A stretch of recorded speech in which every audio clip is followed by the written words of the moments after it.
법인 등기부 등본. 주로 기초과정에서는 뭐냐? 법인에 대해서 해석하는 거예요. 법인의 상황에 대해서 해석하는 거예요. 그 해석의 가장 기본 데이터가 법인 등기부 등본이고요. 이게 가장 정확한 겁니다. 조금 이따가 보실 크레탑 기업 종합 리포트는 정확하지 않은 데이터 많아요. 하지만 얘는 무조건 정확하다. 그래서 여기에 있는 10가지 정도의 데이터에 대해서 익숙한 게 되게 중요하다는 거죠. 지금서부터 보도록 하겠습니다. 총론이에요. 법인 등기부 등본은 사람으로 치면 주민등록 초본과 같다. 이 법인의 이력에 대해서 다 나와 있다. 그렇죠? 그래서 법인분 등기부 등본을 우리가 출력하거나 다운받으실 때 가급적이면 다운받으면은 PDF 파일 형식은 좋고요. 왜냐면 PDF를 인공지능이 잘 읽어요. 그러니까 다운받은 PDF 파일을 좋으시는데 다운받거나 출력할 때 말소 사항 포함을 꼭 하셔야 돼. 현재 있는 내용만 하면은 히스토리가 안 나와요. 말소 사항 포함. 자, 우리가 주민등록 초본을 제출할 때 과거 이력을 보겠다는 거거든요. 그래서 등기부 등본도 반드시 말소 사항 포함으로 해라 라고 하는 겁니다. 그리고 나중에 정관할 때 약간 중복이 되겠지만 법인에 있는 이런 내용, 상호, 본점, 공고 방법, 한 주의 금액, 발행할 주식의 총수, 발행 주식의 총수와 그 종류 및 각각의 수, 목적, 요 부분들은 정관의 절대적 기재사항하고 매칭이 되어 있습니다. 그래서 정관의 전면 개정은요, 법인 등기부 등본만 업로드하면 바로 나와요. 법인 컨설팅의 15% 정도가 정관 개정이거든요. 15%는 그냥 먹는 거야. 법인 등기부 등본 내가 발급받아가지고 PDF 파일을 제가 제공해드릴 앱에다가 업로드만 하면 정관 전면 개정본이 나와요. 의사로까지. 왜? 어차피 정관의 절대적 기재사항과 이거는 똑같으니까. 그리고 인공지능이 이렇게 표시된 거를 다 무시해. 요것만 딱 갖다 읽어요. 그러니까 정관 전면 개정은 너무나 쉬운 거예요. 그걸 공증하거나 등기서류까지 같이 나오기 때문에 굉장히 쉬워진다. 자, 어쨌든 말소사항까지 포함해야 된다. 자, 등기부 등본의 내용을 변경을 한다는 거는 정관의 내용이 바뀐다는 거예요. 그렇죠? 정관의 내용이 바뀐다는 거는 어떻게 하냐? 주주총회 특별결의사항으로 결의하면 되는 겁니다. 단 본점의 이전은 이사회 또는 대표이사 결정문, 대표이사의 주소 이전은 등기만 하는 거다. 그 이외의 나머지 본점 이전과 대표이사의 주소 이전을 제외한 나머지들은 다 정관의 내용이 바뀌는 것이니 정관을 변경하는 주주총회 특별결의사항으로 하면 된다. 등기부 등본의 내용은 수시로 많이 바뀌잖아요. 근데 이 내용이 바뀌는 것에 대해서 국가는 대부분 모르죠. 그렇죠. 이 회사에 원래 만약에 이 내용이 바뀌어서 그 내용을 등기를 만약에 안 하게 되잖아요. 그럼 과태료가 부과가 돼요. 과태료가 2주 이내에 안 하면 과태료를 부과해야 돼요. 그러면 이 회사의 상호가 바뀌었는지 안 바뀌었는지 국가가 아나요, 모르나요? 모르죠. 상호 때문에 과태료 낼 리는 없어요. 왜? 상호가 바뀌는 건 그때 결의를 해서 내가 2주 이내에 신고하면 되기 때문에 이것 때문에 문제될 일은 없어요. 하지만 본점은 이전하면 주소 이전이 일어나잖아요. 얘는 이전을 했는데 신고를 안 하면 과태료 부과 대상이 되겠죠. 그 다음에 공고 방법. 이것도 마찬가지예요. 공고 방법을 바꿨는데 국가 입장에서는 얘가 바꿨는지 안 바꿨는지 어떻게 알아? 모르잖아요. 그러니까 이런 것도 대부분 과태료 물을 일이 없어요. 이런 거 다 마찬가지예요. 아, 어차피 바꿀 때 내가 그때 맞춰서 주주총회를 하고 등기부 등본에 올라가려면 주주총회가 기본적으로 유첨이 돼야 되기 때문에 이런 것 때문에 지연돼가지고 과태료 물을 일은 없다. 하지만 본점의 이전, 조금 이따가 볼 대표이사의 주소지는 항상 등기부 등본에 올라가게 돼 있어요. 근데 대표이사가 이사를 했어. 이사를 몇 달 전에 해놓고서 국가가 알아서 여기 있는 내용을 바꿔주겠거니 하다가 놓쳐버렸어요. 그러고 나면 바꿔야 되네요? 라고 지나면 과태료 내는 경우들이 꽤 있다. 그래서 본점의 이전, 대표이사의 주소 이전, 그리고 조금 이따가 하게 될 임원의 3년 단위로 중임하는 거 있죠. 그거 같은 경우 안 하게 될 경우는 국가가 바로 미등기에 대해서 과태료를 부과한다라고 보시면 될 것 같습니다. 자, 물론 대표이사의 중임 등기 같은 경우는 다음 주 정도에 진행할 기업 컨설팅 리포트에 자동적으로 표시되게 돼 있어요. 얘가 읽어서 얘가 중임이 지났네라고 하면 인공지능이 자동적으로 여기에 표시하게끔 돼 있을 겁니다. 그래서 그거를 놓칠 일은 별로 없다라고 보시면 될 것 같습니다. 나머지 내용은 읽어보시고요. 당연히 등기부 등본에 이런 내용이 들어가는 거는 국가에서 하고 있는 서버의 메모리를 차지하니까 돈을 내죠. 돈이 들어갑니다. 예, 칼럼당 보통 이 정도 돈이 들어가요. 그래서 등기부등본의 내용을 바꾼다는 거는 정관을 개정하는 거고, 정관을 개정을 해서 등기부등본의 내용을 바꾸게 되면 국가에 이렇게 메모리 값에 대해서 세금 낸다 이렇게 생각하시면 돼요. 그래봐야 2, 30만 원입니다. 예. 그래서 그 고객이 나한테 뭐 보험 계약을 했다라고 하면 그냥 해줄 수도 있겠죠. 이 정도는 내가 그냥 내고. 대표님 신경 쓰지 마세요. 제가 알아서 할게요. 이렇게 할 수도 있는 거죠. 자, 강론의 경우는 파란 게 있고 빨간 게 있어요. 빨간 거는 조금 있다가 프롬프트를 만들어야 될 인 거예요. 자, 좀 이따가 다시 한번 설명을 드릴게요. 상호, 회사 이름이죠. 주식회사 뭐뭐뭐 주식회사. 다르게 인식됩니다. 앞뒤에 있는 거. 그리고 요거의 내 이름은 당연히 사업자 등록증하고 같아야겠죠. 요거 보니까 예전에는 사업자 등록증하고 조금 다르게 법인 등록을 해도 법인이 등록됐던 것 같은데 요즘은 사업자 등록증하고 조금이라도 다르면 아예 등록이 안 되더라고요. 그래서 요 이름 자체가 사업자 등록하고 같아야 된다. 그리고 이름이 이렇게 나오는데 회사의 이름은 다 한글로 해야 돼요. 한글. 영어만은 없어요. 영어를 쓰려면 병기해야 돼요. 보통은 이 상호가 보통 우리가 법인을 설립할 때 이 대한민국 전체에서 이 법인이 딱 하나만 있다. 그건 아니에요. 그렇죠? 그 등기소에 법인이 하나 있어야 돼. 예를 들어서 서울에 등기소가 몇 개 있죠? 하나예요? 그럼 서울은 하나뿐이 안 되는 거네? 전라도는? 하나예요? 군마다? 이런 거예요. 서울은 DME 파트너스 하나뿐이 없는 거네, 그러면? 네, 이런 거예요. 서울에 등기소가 하나 있대요. 그러면 DME 파트너스 주식회사는 딱 하나뿐이 없어요. 근데 예를 들어서 시하고 군으로 들어가는데 전라도에 무슨 군, 대구에 무슨 군 그러면 각 군마다 등기소가 하나씩 있잖아요. 군마다 DME 파트너스가 하나씩 있을 수 있다 이런 거예요. 그래서 법인을 설립할 때 상호를 잘 정해야 되는데 그 법인의 본점 소재지가 어디냐에 따라서 똑같은 이름이 있으면 안 되는 거예요. 그래서 상호를 잘 정해셔야 되는 거고 인터넷 등기소에 가서 상호 검색을 하시게 되면 그 상호가 있는지 없는지를 알 수가 있는 겁니다.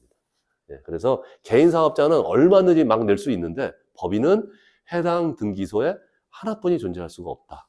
나중에 되면 어떨지 모르겠지만 그러면 서울은 하나가 시군단이네요. 시군. 같은 군에서는 하나뿐이 없다. 같은 시에서는 하나뿐이 없다. 야, 서울은 좀 불리한데? 자, 어쨌든 그렇습니다. 상호를 바꿀 수 있죠? 어떻게 바꾸죠? 주주총회 특별결의. 주주총회 특별결의로 바꾸는 겁니다. 자, 본점. 본점은 이게 나와 있어요. 등기부등본에 있는 내용은 그만큼 중요하다는 거고요. 우리가 부동산 등기부등본도 누구나 다 열람할 수 있잖아요. 똑같아요. 누구나 다 열람할 수 있는 거, 누구나 다 열람할 수 있는 정보는 그만큼 중요하다. 누구한테 중요하다? 그 회사랑 관계가 있는 채권자들, 그 회사 주주들한테 중요한 거예요. 그래서 다 오픈돼 있다. 그래서 중요한 부분들만 들어가 있습니다. 본점 정말 중요하죠. 그래서 이 회사 주식회사 이름만 알고 대표이사 알면 이 회사 본점 주소는 우리가 등기부등본을 통해서 얼마든지 알 수 있죠. 네. 그리고 거기로 들어가서 부동산을 띄워보면 이 본점을 누가 소유하고 있는지도 알게 되겠죠. 맘만 먹으면.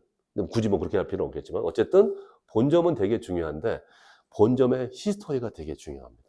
조금 있다가 프롬프트를 짤 때 본점의 히스토리에 대한 부분들을 프롬프트로 내려주셔야 돼요. 내가 등기부등본. 제가 프롬프트를 짜서 제공할까 그러다가 그럴 필요가 없겠다. 여기 계신 분들이 짜면 되겠다. 어려운 게 아니니까. 그렇죠? 우리가 본점을 보는 이유는 뭐냐면 이 회사가 지금 있는 주소지도 보는 거겠지만 그거 말고 이 회사의 성장 히스토리를 보는 게 되게 중요한 거예요. 자, 우리가 회사를 설립했다 그러면 어떻게 되겠죠? 처음에 몇 호에서 출발해요. 그렇죠? 그러다가 몇 층으로 갑니다. 그렇죠? 대부분 성장을 보면 조그마한 데서 이렇게 출발하는 거예요. 그렇죠? 저는 7층에서 출발을 했네요. 어떤 회사는 702호에서 출발하는 거예요. 그러다가 몇 년 지나니까 갑자기 7층이 돼요. 그러다 갑자기 4억을 사. 또는 그러다 갑자기 시골로 내려가면서 서울, 근교, 인천 어디다 땅을 사서 자기 토지를 맵서 공장 부지를 설립하는 거예요. 그래서 우리가 알고 있는 회사의 성장은 그 회사의 본점의 이전과 거의 맞물려 있다. 그렇죠?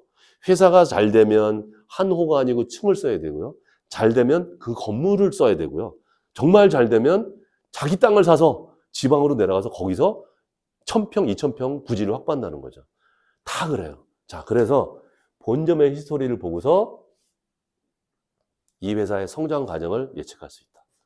여기 계신 분들은 등기부등본을 발급받은 다음에 제미나이 또는 챗GPT에다가 명령을 내리시면 됩니다. 자, 이 등기부등본을 보고 본점의 주소지의 변천에 따라서 이 회사의 성장 히스토리를 이야기해줘 라는 프롬프트를 작성해서 넣으면 인공지능이 알아서 쭉 보고서 한다는 거죠. 과거에는 우리가 이 내용을 뭐 하나하나 했단 말이에요. 지금 필요 없어. 바로 발급받아 PDF 파일을 인공지능에 돌려주고 1점 본점 과거의 히스토리를 보고서 네가 파악해줘. 자, 그러면 그 인공지능은 과거의 위치, 야 서울이네? 어디네? 이걸 보면서 자기가 해석하는 거예요. 정답은 아닐지 모르지만 우리는 뭐라 그랬죠? 슈퍼 에이전트는 해석할 수 있다 그랬죠. 그거를 보고서 해석해서 대표이사와 이야기할 주제로 할 수 있는 겁니다. 자, 본점에 대한 프롬프트 나왔죠. 그 얘기를 하면 돼요. 네, 본점. 과거에는 제가 이거를 디테일하게 설명해서 이제 필요 없어. 자, 본점의 히스토리가 이 회사의 주소지뿐만 아니라 이 기업의 성장과 연결돼 있으니까 거기에 연관돼서 네가 인터넷도 검색해보고 본점에 있어 연결해가지고 네가 이 회사의 성장 과정을 5줄 리포팅 해줘라고 하면 얘가 5줄 쫙 해줄 거예요. 그걸 보시고 해석을 하면 돼. 대부분 받겠죠. 그렇죠? 자, 공고 방법. 이것도 프롬프트로 작성할 거예요. 자, 공고는 대부분 신문에 게재한다로 되어 있습니다. 하지만 이 회사가 인터넷이 있다면 인터넷 공고로 바꾸면 돼요. 왜 그러냐? 이래서 바꿨네요. 신문에 공고를 내야 될 일은 흔하지는 않지만 이 법인이 신문에 공고를 내야 될 일이 가끔가다가 있어요. 그러면 일단 신문에 공고를 1회에서 적어도 2회를 내야 되는데 물론 그 돈이 큰 돈은 아니죠. 몇십만 원 하겠죠. 4, 50만 원 정도. 근데 아무도 안 봐. 왜? 요만해. 깨알같이 써 있어요. 이렇게. 아무도 안 보는 걸 국가가 상법으로 정해놨으니 굳이 공고하는 거예요. 다 불필요한 비용이죠. 그 몇십만 원을 향후에 뭘 할 필요가 있어. 인터넷 홈페이지가 있으면 거기에다가 공지사항에다가 쓰는 걸로 바꿔버려. 그러면 이렇게 해서 이렇게 바뀐다는 거예요. 자, 우리가 프롬프트 작성할 수 있겠죠? 인공지능으로 등기부등본을 다운받아서 올리면서 1. 본점 쫙 2. 이 회사가 인터넷 홈페이지가 있는지가 네가 한번 검색을 해보고 있다라고 한다면 공고 방법을 바꾸는 것에 대해서 권고하는 멘트를 써줘. 그렇죠? 자, 아까 1번 본점의 히스토리가 10줄로 딱 나오고 2점 공고 방법. 아, 이 회사는 홈페이지가 없습니다. 끝. 이 회사는 홈페이지가 있으므로 공고 방법을 신문에서 할 수 있게 이렇게. 자, 이게 우리가 예전에는 대표한테 이걸 보고서 얘기했지만 인공지능이 알아서 나온 결과물을 대표한테 보여주면 훨씬 더 공신력이 있는 거예요. 그렇죠? 프롬프트 나왔죠? 자, 한 주의 금액 의미 없어요. 한 주의 금액은 100원서부터 마음껏 정할 수 있는데 이거 의미 없는 겁니다. 그렇죠? 그래서 이론적으로 상법상 100원짜리 회사도 있어요. 네, 어쨌든 큰 의미는 없다. 다만 500원짜리 또는 100원짜리 회사가 있다면 이 회사는 이 대표가 상장 또는 내 주식을 누구한테 팔기 위해서 주식 수를 늘려놨구나. 이 정도 생각하시면 돼요. 그리고 그런 회사들은 10중 8구 이 뒤에 기타 사항 안에 주식 매수 선택권, 전환 사채 발행 뭐 이런 것들이 있을 겁니다. 예, 그거는 이제 조금 나중에 좀 더 보도록 하고요. 자, 예로 볼게요. 이렇게 본점 이렇게 계속 옮기고 있죠. 이렇게 가다가 이 회사는 약간 쭈그러들었네. 그쵸? 이 회사는 느낌적으로 보면 뭐 이렇게 층을 쓰다가 여기가 어딘지는 모르겠지만 강남구 이렇게 있다가 성동구로 갔어. 예, 좀 그러네요. 느낌은 이제 그렇게 오는 거고 여기는 이제 공고 방법 이렇게 돼 있고 이렇게 돼 있죠. 예. 이 부분 관련해서 말씀드리겠습니다. 이 회사 농업회사법인 많이 들어보셨죠? 농업회사법인. 저희가 교육과정에 따로 있지는 않아요. 농업회사법인은 농민이 주주가 10% 이상 있으면 돼요. 농민이. 근데 농민의 조건이 있겠죠.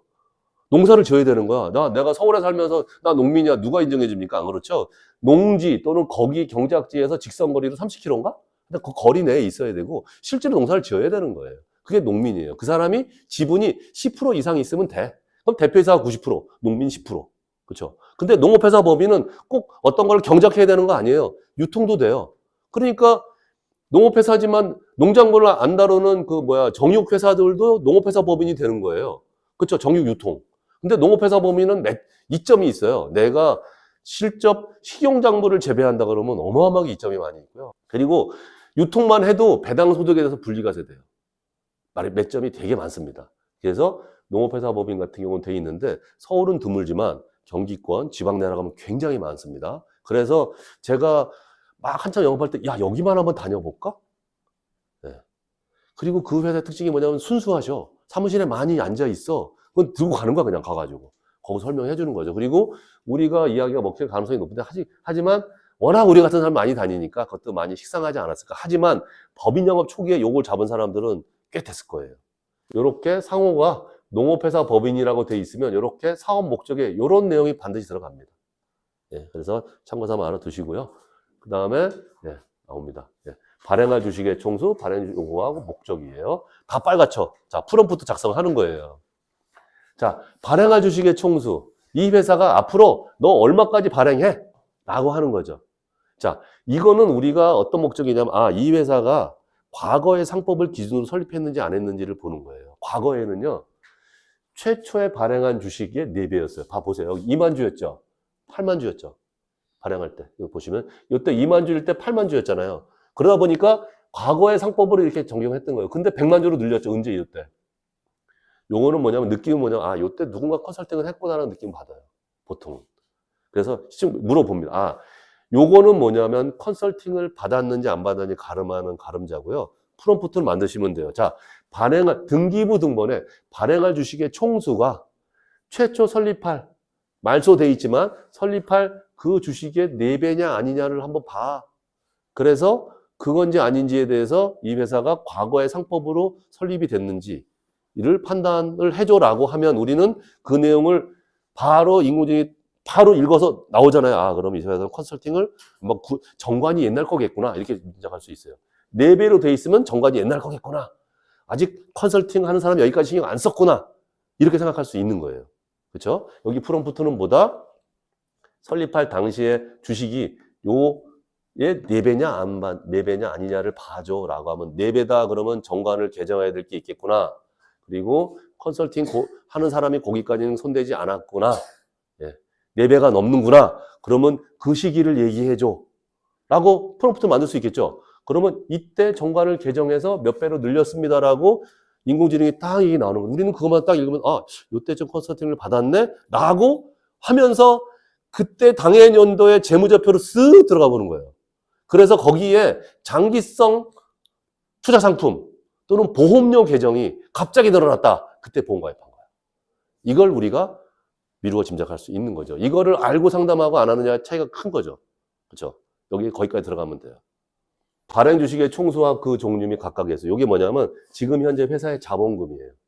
그렇죠? 자, 5천 원 곱하기 2만 주 1억이죠. 5천 원 곱하기 3만 주 1억 5천.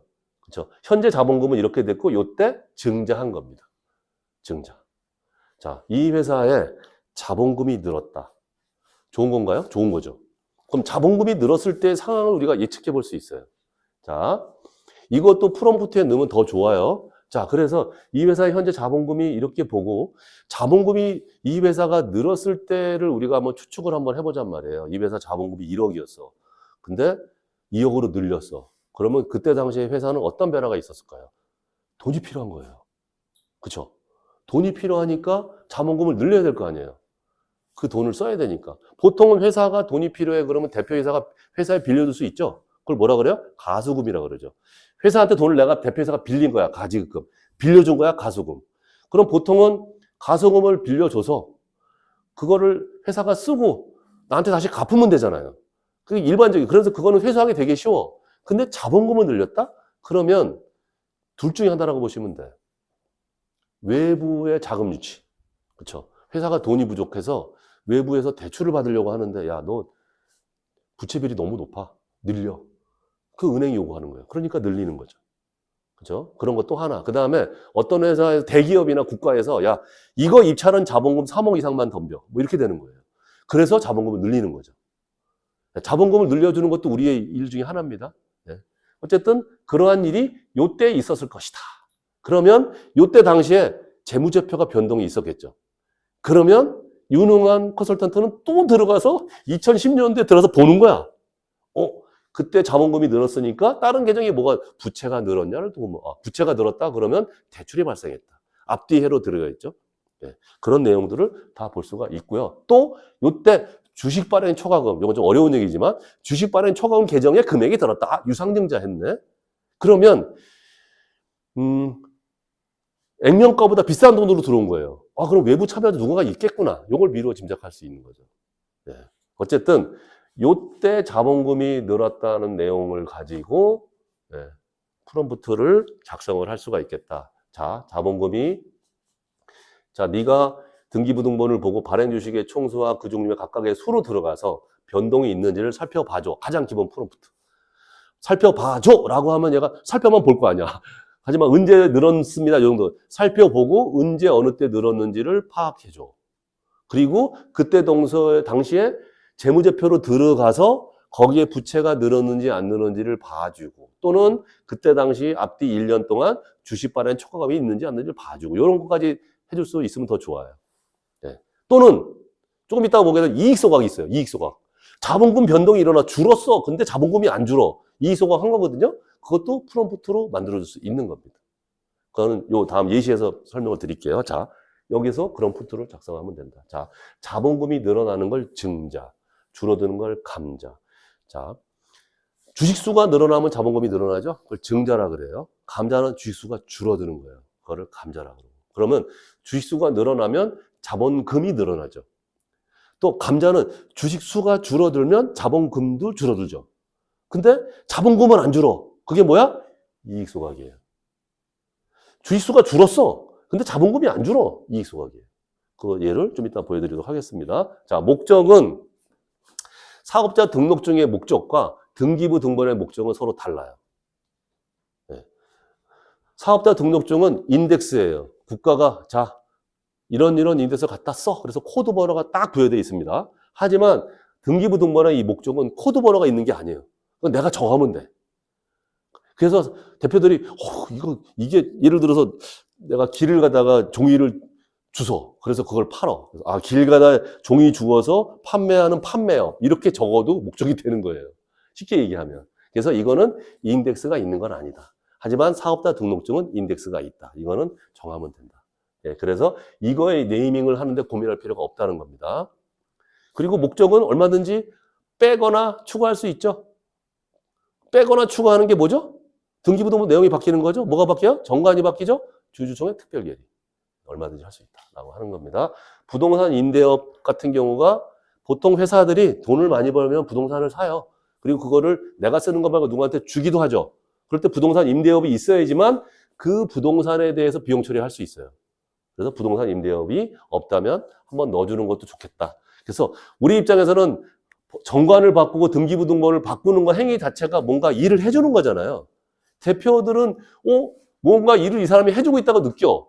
사실 목적이라는 게 바꿔도 큰 의미는 없지만 대표는 잘 모르잖아요. 솔직하게 우리끼리 하는 얘기지만. 그러면 바꿔주고 뭔가 한 것처럼 표시를 낼 수 있어요.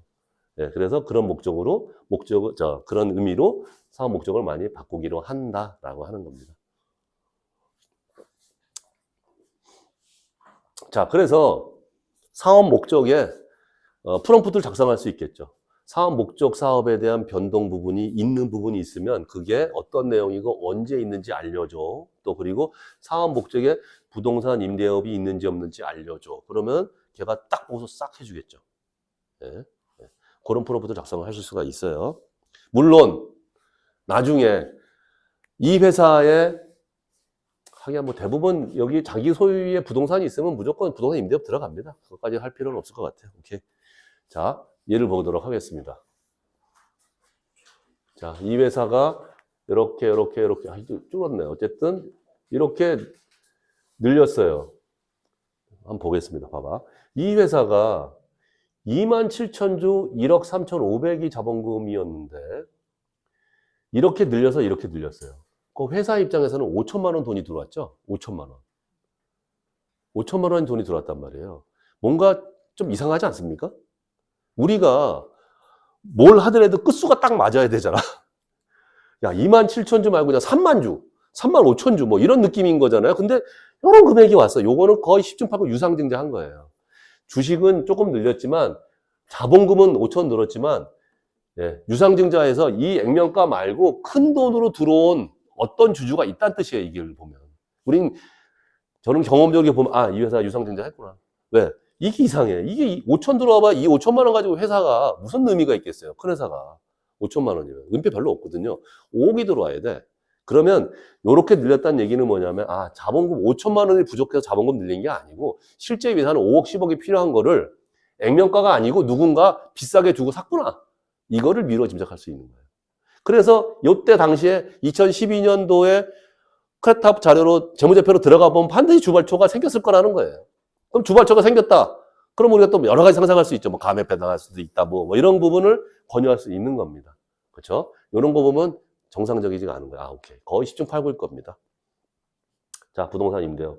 네, 2017년도 들었네요. 요때 뭔가 부동산에 대해서 취득한 뭔가가 있는 거예요. 요때 됐나요? 그렇죠? 2010, 요걸 자기가 돈 주고 들어갔네. 근데 어쨌든 이걸 보면 이렇게 쓰다가 여기를 사서 들어간, 아파트형 공장 사서 들어간 거예요. 여기는 아마 임대였을 것 같고, 여기는 사서 들어간 거야. 그렇죠? 그래서 돈이 필요한 거고, 아니, 돈이 필요한 게, 그래서 했고, 부동산 임대업을 넣은 거예요. 그렇죠? 이런 걸 짐작할 수 있어요. 그래서 연결이 되죠. 오케이. 부동산 임대업 들어간 2017년도에, 요때 사서 들어갔구만. 그렇죠?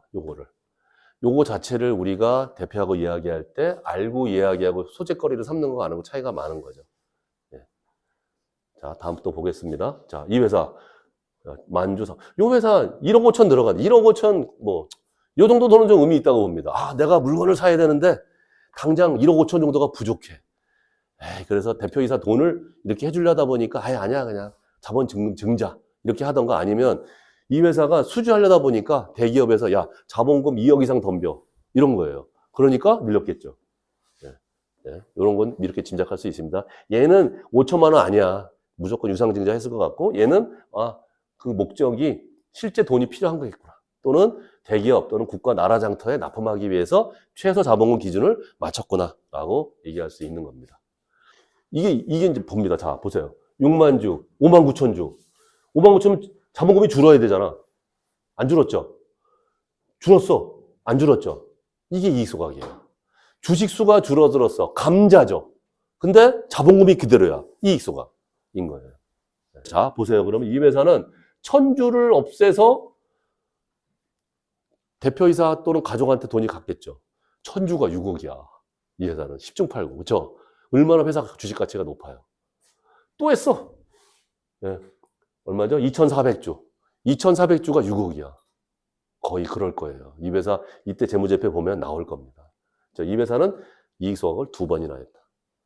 그래서 이익소각이 나왔을 때는 프롬프트 자본금 이 회사의 발행 주식의 총수와 그 종류 및 각각의 수를 보고 자본금 증자 감자의 내용을 살펴보고 그게 연도가 언제인지 알아보고 만약에 감자했음에도 불구하고 자본금이 그대로면 이익소각 한 거니까 이익소각 했다라고 멘트 달아줘 라고 하면 나오는 거죠.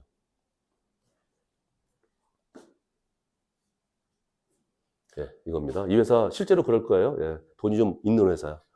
이 회사는 아버지가 가족까지 포함 100%니까 이익소각에 태워버려도 어차피 지분율 100%예요. 그렇죠? 심지어 내가 배우자한테 증여하고 아버지가 엄마한테 증여하고 12억도 진행할 수 있어요. 이거는 자본거래 할 때 배우게 될 겁니다. 자, 그 다음에 요 회사 10억 자본 많아. 거의 건설회사겠네요. 최저 자본금이 있으니까 10억. 이 회사는 바로 균등소각이야. 자, 불균등이면 시가로 해야 돼. 하지만 균등이면 액면가를 할 수 있어요. 자, 세금은 뭐죠? 내가 판매하는 가격과 취득 가격이 같으면 세금이 없다고 그랬죠. 액면가면 같잖아요. 그러니까 이 회사는 90% 균등 소각을 하게 되면 9억이라는 돈이 각 주주한테 세금 1%씩 돌아가는 거예요. 그리고 자본금은 1억 딱 남고 9억이 주식은 2만 주가 아니고 2천 주 남고요. 자본금은 10억 그대로 돼요. 그렇죠? 각 주주들이 90%를 다 회사에 팔았어. 액면가로. 그렇죠. 그리고 나는 돈을 받았는데 그 돈이 액면가야. 그러니까 난 세금 없어. 그러니까 이런 회사들은 균등소각하면 9억이라는 현찰이 각각의 지분율별로 다 돌아가고 세금 없는 거예요. 이거를 할 수가 있는 겁니다. 또 많이 했어. 건설 회사들 많이 했어요. 이거를 보면 상담 테마가 나오죠. 자, 그러면 이것도 있죠. 프롬프트. 여기에다가 아까 그 얘기 플러스 이 회사의 자본금이 5억 이상이면 액면 균등 소각을 할 수 있다고 멘트를 달아줘. 그러면 얘가 나오겠죠. 그죠? 그러면 그 프롬프트가 모이면 상담 테마가 이 등기부등본 하나로 한 10가지가 쫙 나와버리는 거예요. 그죠? 자, 임원에 관련된 사항. 자, 임원에 관한 사항은요, 정관에 없어요. 임원에 관련된 사항은 등기부 등본원에만 있어요. 정관에는 임원에 대한 내용은 없습니다. 그래서 요거는 이 내용을 잘 보여야 되는데, 현재 임원의 구성을 파악할 수 있다. 이런 내용. 이렇게 빨간 표가 돼 있으면 말소 사항이에요. 빨간 표가 없는 게 현재 진행하는 사항인 거거든요. 그래서 이 회사는 이렇게 말소가 돼서 없어지고, 없다는 얘기는 퇴임하거나 사임했거나 또 사망도 저게 돼요. 이게 보면 여기 사망이라고 써 있으신 분들도 있어. 하지만 어쨌든 이렇게 돼 있으면 말소가 된 거고, 이렇게 새로 나오신 빨간 줄이 없는 것만 임원, 현재 임원이라고 보시면 됩니다. 그리고 요 임원들을 보면 성이 같잖아요. 10중 8구 가족이에요. 성이 달라. 근데 이름을 보니까 약간 여성이야. 그리고 대표이사보다 연령이 조금 아래다. 그럼 거의 배우자예요. 이게 미루어 짐작할 수가 있어요. 이것도 프롬프트를 주면 인공지능이 알아서 이렇게 해서 추측해서 얘기해 줄 수 있어. 나는 이거를 제대로 내고 확인만 하면 되는 거잖아요. 네. 어쨌든 이렇게 돼 있는 거다. 자, 대표이사의 주소지는 등기부 등본에 등재가 되게 돼 있어요. 그래서 제가 한때는 대표이사의 주소지를 추적해서 들어간 적이 있어. 강남이라고 다 부자 아닙니다. 강남에 연립주택 많아요. 신용불량자 엄청 많습니다. 이 회사가 제대로 된 회사를 가만히 보려면 그 회사의 주소지로 가서 로드뷰까지 봐야지 알 수도 있어요. 그래서 대표이사의 주소지도 되게 중요한데, 대표이사 주소지는 국가가 알 수 있죠. 주소 이전을 하잖아요.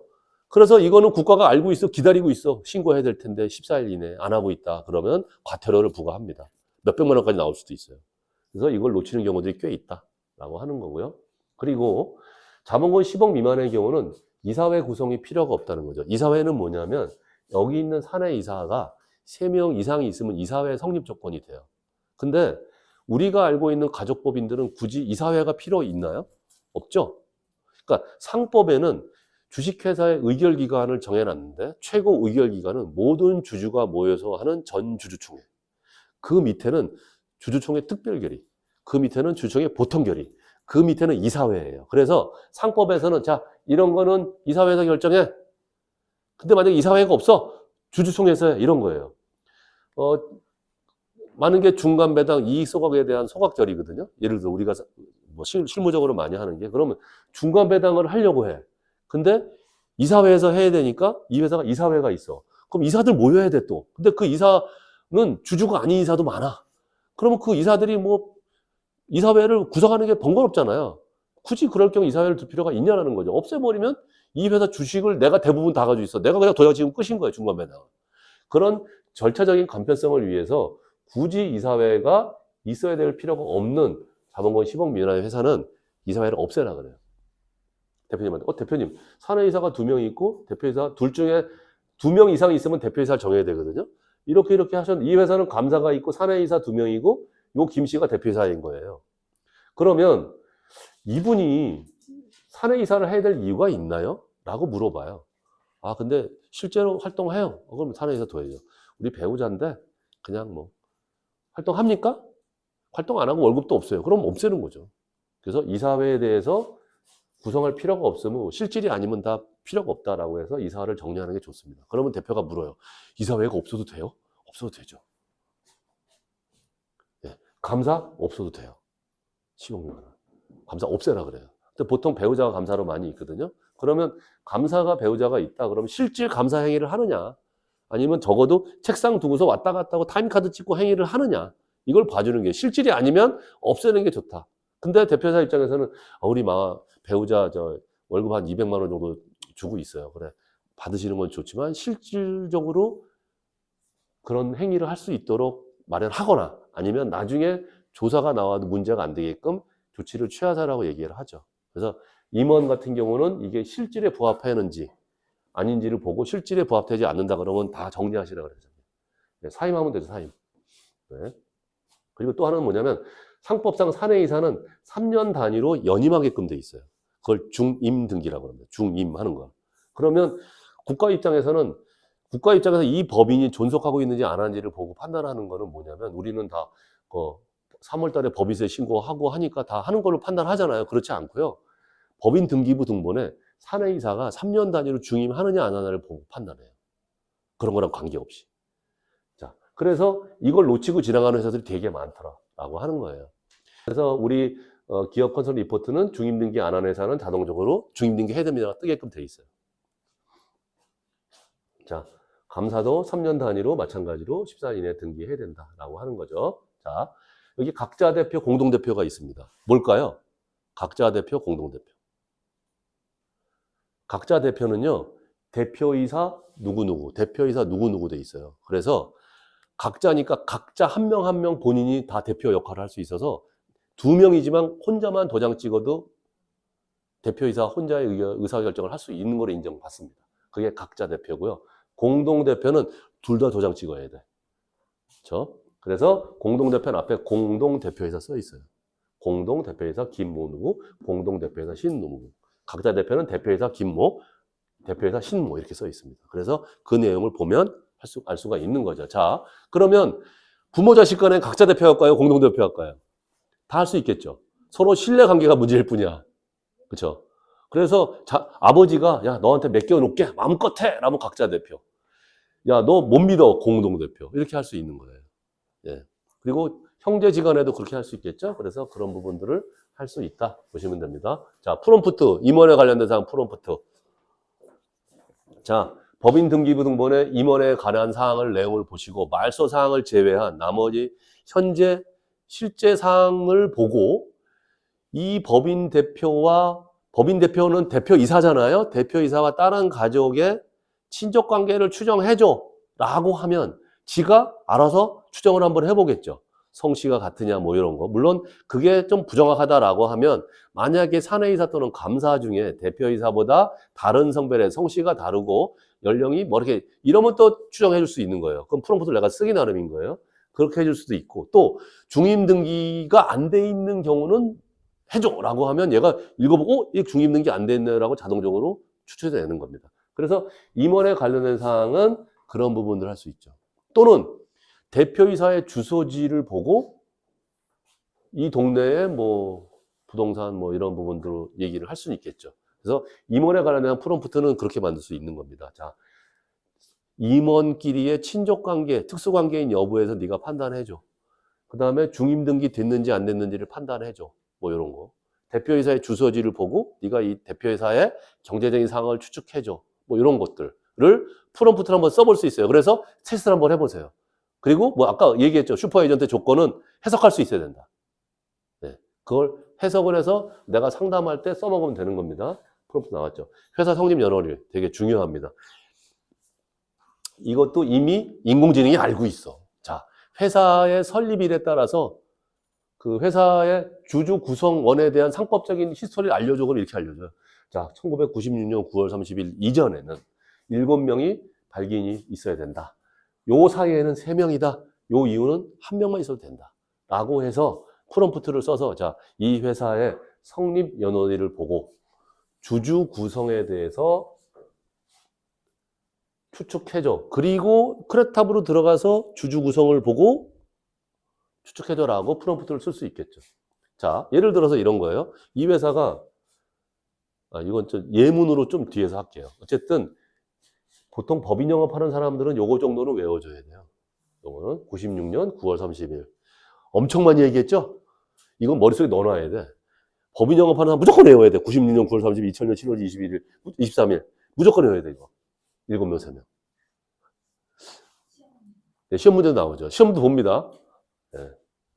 자, 그래서, 자, 그러면 이거 예문은 뒤에서 볼게요. 기타 사항은 뭐냐면 이 뒤에 요 밑에 기타 사항이 이렇게 적혀 있어요. 그래서 여기에 보면 주식 양도 제한, 뭐 주식 매수 선택권, 전환사채, 해상간주 이런 내용들이 기타 사항에 뜨더라라고 하는 겁니다. 이런 거죠. 프롬프트 쓰는 기타 사항 안에 특별한 내용이 있으면 이거를 축약해서 나한테 그래서 기타 사항이 그러면 기타 사항의 양도 제한 제목만 나한테 표시해줘도 되잖아요. 그렇죠? 그렇죠? 양도 제한 주식 매수 선택권이 있다는 뜻은 특히 주식 매수 선택권과 이거 같은 경우는 컨설팅의 흔적이에요. 그래서 이 회사가 벤처라든가 상장을 목표로 한 회사가 아니다고, 과거에 그런 제조업이나 이런 형태의 회사라고 한다면 이 조문이 있다, 컨설팅 받았네라고 믿고 짐작하면 되는 거예요. 그렇죠? 자, 그래서 프롬프트로도 기타 사항에 대해서 이런 내용에 대해서 있으면 뭐가 있는지 나한테 알려줘. 그렇죠? 그렇게 해서 프롬프트를 작성할 수 있는 겁니다. 해상간주, 청산간주가 있다면 중임 등기를 안 한 거기 때문에 또 표시해 줄 수 있는데, 요거는 예문으로 설명을 해 드릴게요.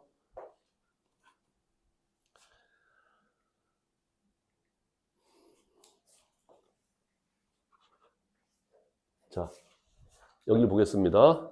다 빨간 줄이에요. 쭉 가다 여기 사내이사 1명, 2명, 2명이니까 대표이사를 정했네요. 그렇죠?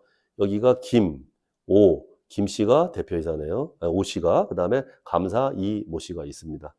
여기에 성이라든가 이런 내용을 보고 여기는 가족으로 짐작되진 않네요. 이 사내이사 여기는 대표이사하고 성씨가 다르니까 배우자일 수도 있고, 그렇죠?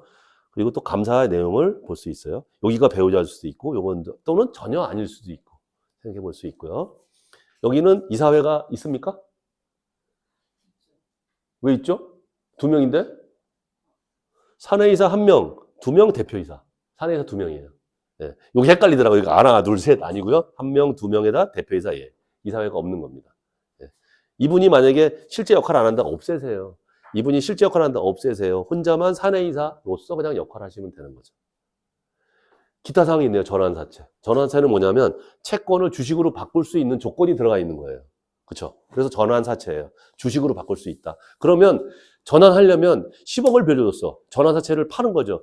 회사가 전환사채를 발행을 했어. 자, 10억 원어치. 그러면 나한테 10억 줘. 그리고 넌 이 10억을 가지고 10억이라는 전환사채 채권을 가지고 있어. 가지고 있다가 내가 언제까지 이걸 돈을 줄게. 근데 만약에 네가 돈을 안 받고 주식으로 받고 싶어. 그러면 한 주당 얼마에 바꿀 수 있어. 이렇게 해주는 거예요. 근데 보통 액면가로 안 하겠죠. 보통 야 지금 액면가가 5천 원인데 나중에 전환할 때 10억 한 주당 100만 원에 그러면 10억 나누기 100만 원 한 주식 수만큼 이 사람이 늘어나는 거예요. 그렇죠? 그렇게 전환한 채. 여기 내용들이 다 그런 내용들이 들어가져 있어요. 네. 이렇게 됐으니까 이 전환사채는 상환했거나 아니면 전환한 거예요. 끝난 거예요. 네. 그래서 이 빨간 게 없는 것만 실제로 전환사채를 회사가 발행하고 아직 상환을 안 한 거로 있는 거고 얘는 끝난 겁니다. 네. 여기를 한번 볼게요. 자, 사내이사 다 나갔고 여기 2명이네요. 고송. 그래서 대표이사가 고예요. 그런데 이렇게 돼서 임기 2018년 3월 14일 21일 임기 만료. 그리고서 요때 취임했네요. 얘도 이때 취임했어요. 요걸 미뤄 뭘 어떻게 짐작하면 되냐면 이 사람은 요때 2003년 후에 때 중임 등기를 해야 되는데 놓치고 그거를 이때 발견한 거야. 2년 지나서. 그쵸? 까맣게 잊고 있다가 이때 발견한 거야. 이거 중임 등기 안 했네. 그러면 몇 년 지났어요? 2년 지났죠. 벌금 한 2, 300 나올 거예요. 그래서 이때 임기 만료 처리하고 이때 취임한 이런 식이 된 거예요. 요걸 미루어 짐작을 우리가 할 수 있는 거예요. 놓친 거야. 이때 발견한 거야. 2023년도에. 그렇죠. 2년 이상 지난 겁니다. 이런 케이스들이 꽤 많아요. 근데 원래는 요때 중임 등기를 해야 되는데 놓쳤잖아요. 근데 5년 차 2023년이 5년 차잖아요. 이 사람이 만약에 12월까지 만약에 중임 등기를 안 하면 12월에 5년 차가 됐을 때 법원에서는 뭐라 나오냐면 해산간주가 또 해산간주. 해상간주 될 수 있으니까 빨리 중임 등기 하세요라고 법원에서 뭐가 날라올 건데 국가에서 나오는 우편물을 다 버리잖아요. 그냥 신경 안 쓰다가 이 회사에 인감증명서 뛸려다 보니까 인감증명서가 안 띄어. 그때 알게 되는 거예요. 그런 회사도 꽤 있습니다. 이 회사는 이때 중임 등기를 했어야 되는데 못하고 이때 발견한 거예요. 그래서 이때 중임 등기를 하고 벌금을 한 2, 300 냈을 것이다. 근데 요때 만약에 2달 더 지나서 안 했다. 그러면 등기부등본에 해산간주가 딱 뜨게 됩니다. 좀 이따 보게 되죠. 그래서 이 회사는 그렇게 미루어 짐작할 수 있죠. 2000년도에 설립했네요.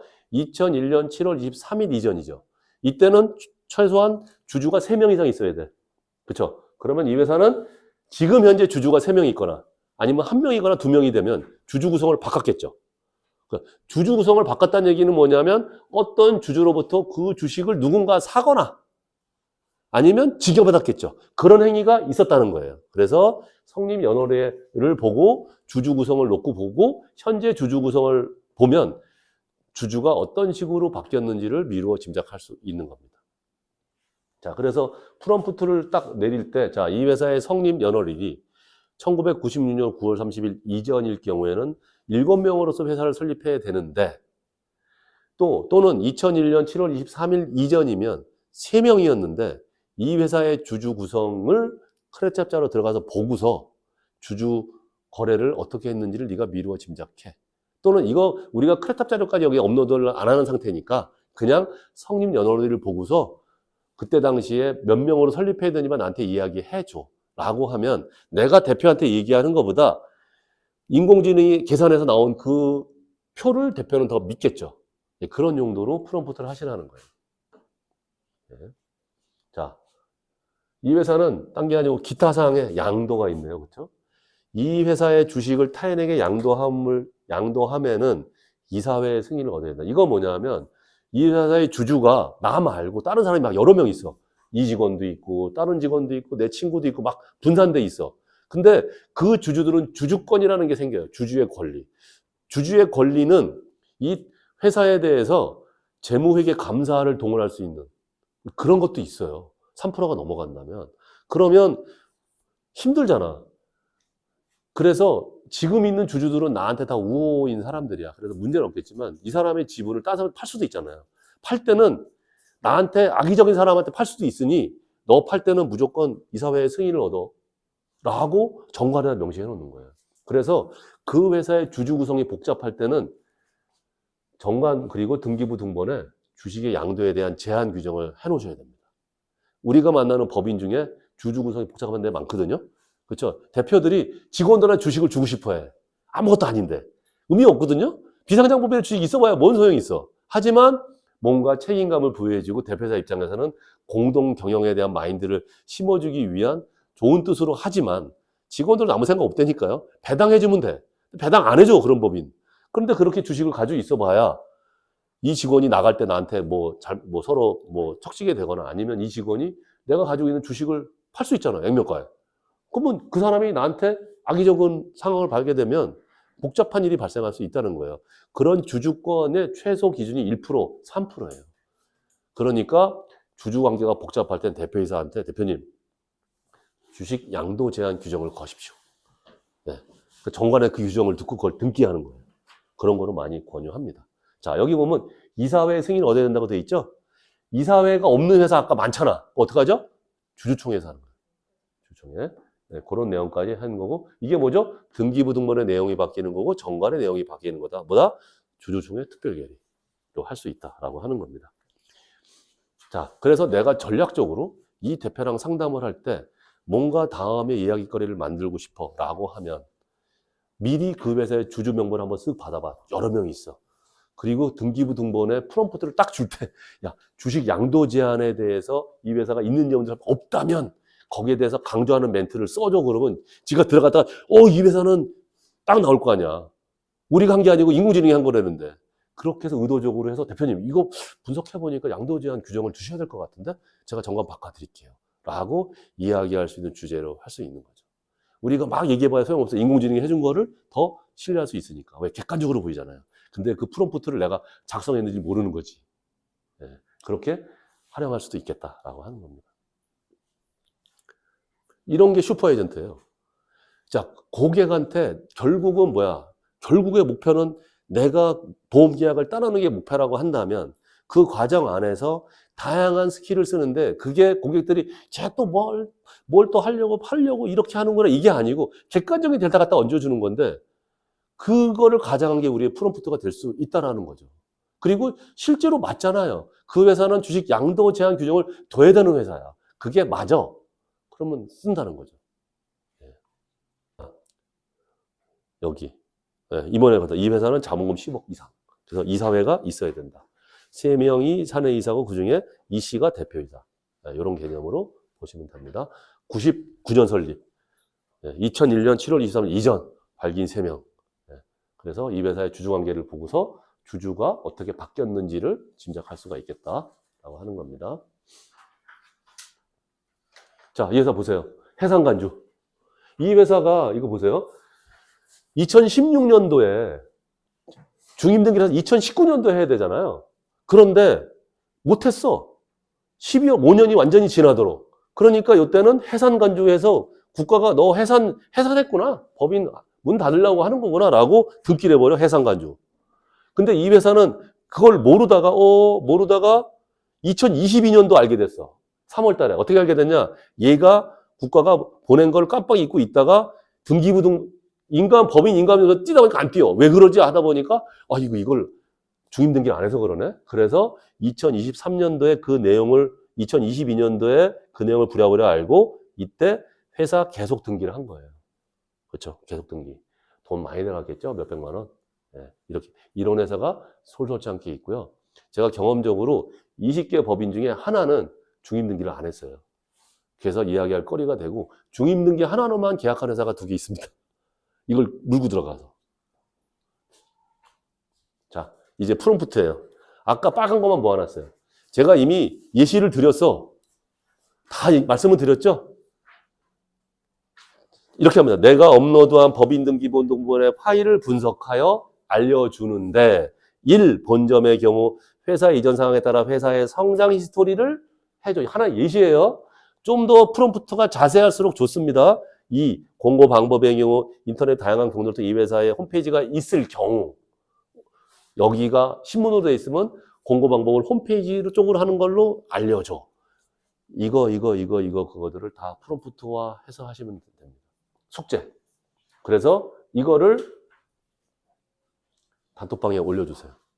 여기 계신 분들 이미 제가 등기부등본 발급법을 오늘 드리면 그거 가지고 등기부등본을 발급받을 수 있으시잖아요.